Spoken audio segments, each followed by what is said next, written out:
Cost remedy. বাড়িতে ঘি গুড় থাকবেই, যদি গুড় না থাকে চিনি দিয়েও কাজটা চলবে অবশ্যই। নো কস্ট রেমেডি, মনে রাখবেন।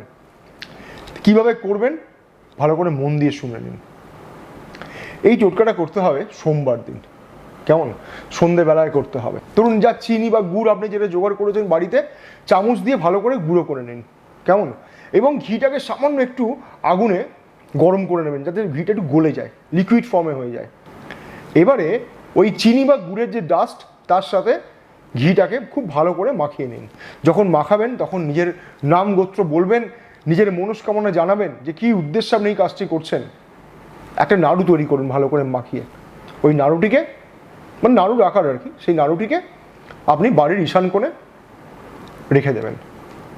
যদি যারা ফ্ল্যাটে থাকেন বাড়িতে থাকেন তারা ছাদে গিয়ে ঈশান কোণে রেখে দিতে পারেন।